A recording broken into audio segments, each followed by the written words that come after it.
Good morning and welcome back. This is your reading for Wednesday, December 27th, 2023. And yeah, sorry about yesterday's where I said it was Wednesday when it was really Tuesday. I got the date right though.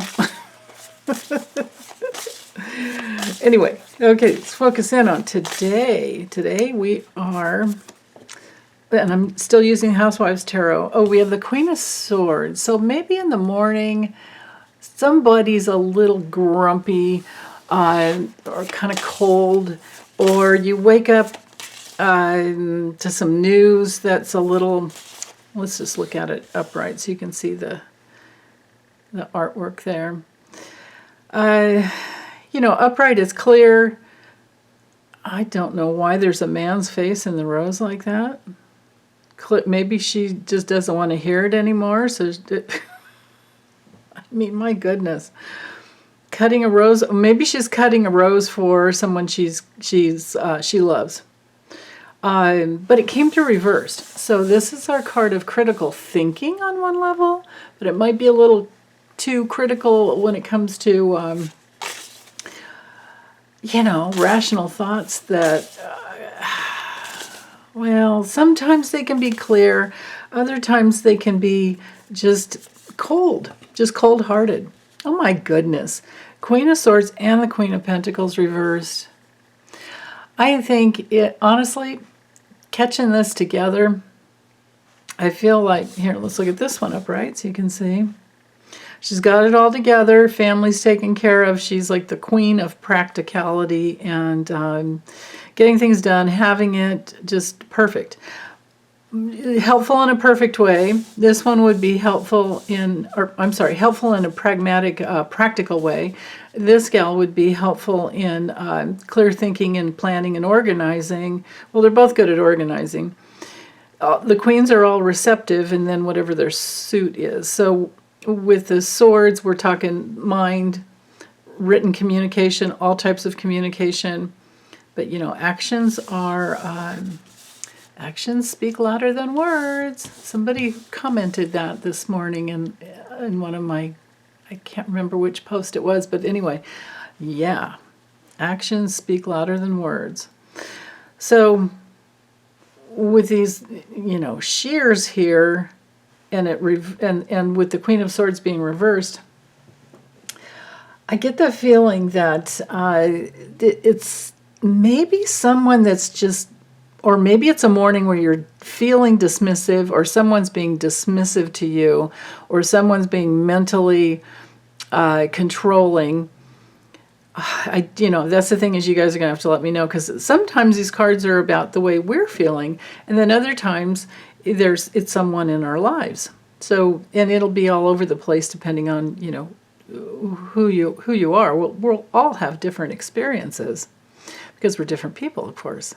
So when the Queen of Pentacles comes to reversed, this can be someone who's like nagging you to get things done, somebody who's only focused on the material aspect. This one's focused in on plans, but there's two critical, that critic type of energy going on. You know, maybe you don't want constructive criticism. Maybe constructive criticism isn't really constructive at all, right?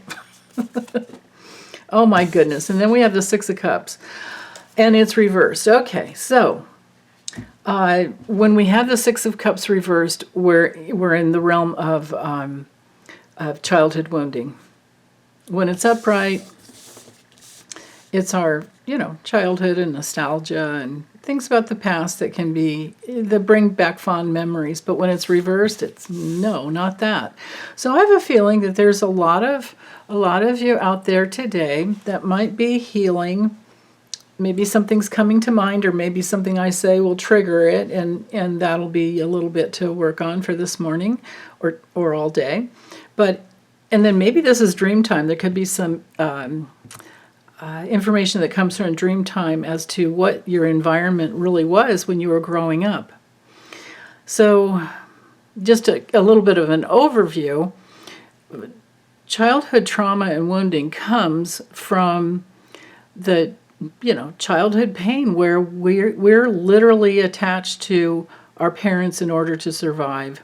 And so whatever our parents are in their souls and whatever they were going through, and you can imagine, what they went through and what your grandparents went through and great-grandparents, and hopefully we've gotten it better than they did, but a lot of times in their parenting process, they were projecting their wounding onto us. So we have these repressed real needs. The real needs are to, as children, the repressed real needs happen because we have to shove it down. Otherwise, we might lose the connection and the survival that our parents can give us, right? So at all cost, what we do is, don't break that connection. And we're hoping, unconsciously and subconsciously, and we're geared towards survival. So if you don't get your real needs met, which are love and having that comforting connection to your parents, and especially safety, like maybe it wasn't so safe. Maybe your parents were always, with the Queen of Pentacles reversed, maybe they were always like, clean that up, get that done, no, don't touch that, da-da-da-da-da. You know what I mean? Like imagine a little one reaching out to touch something, because that's how we learn, that we're tactile. It's, everything's of the senses. And imagine reaching out to touch someone and then a parent smacking your hand. Like, there's wounding right there, there's trauma. And if it's done over and over and over, that kid won't reach out for anything after a while, because they learn quickly. And so to learn to reach out and ask for support, or to say, this is mine, like here's my crystal, this is mine. I can say, this is mine, right? Well, when you're little and you've been wounded in that specific way, and maybe with sharp words and sharp actions, it's hard for you to go, yeah, that's mine. Instead, you give everything away, and you have to learn. You have to flip it all around. So basically, the cool thing is, the good news is that it's easy to turn it around if you know what the real needs are. So the real needs are love, safety, connection, and you'll have, that comfort, and then to be seen and heard and understood. And if you get that right, all you have to do is know what those needs are, and as an adult, work to fulfill them yourself, and pull yourself out of the childhood trauma, then you'll just automatically do it. But if you don't, if you're still stuck in the childhood trauma, that's what creates addictions. That is what creates addictions of all types. Because when we're little, we're needing the real needs, and if we don't get the real needs, and as later on as we grow, well, the little ones even, they learn quickly to create they fill the real need with a substitute need, and the substitute need might be to have the house perfect all the time, and to even have the garden perfect all the time, and to say the perfect words. Don't ever say the wrong words, Don't even ever be independent with your thought as a female. This is the way our mothers and grandmothers grew up, and great grandmothers. Women were put down and repressed. So there's a lot of feminine energy here, and then we've got the childhood wounding. So I'll leave them all upright just so you can see the artwork a little bit longer. But I think I'm done. I don't really have anything else to say. Other than just to know that you deserve all the pleasure and connection and love in the world. And if you can just be your real self, your real self that's full of love and wants to connect, because that's a real need for all of us, then you will eventually be seen and heard and understood. So let go of thinking that you have to be something other than who you are. I think that's the hardest part. But if you can ask yourself another question, I'll just say this last thing. one good question to get into your process is, who do you think you need to be in order to have love and connection and approval? And whatever answers you get about that, that'll help, that'll be the answer to all your problems in life, honestly.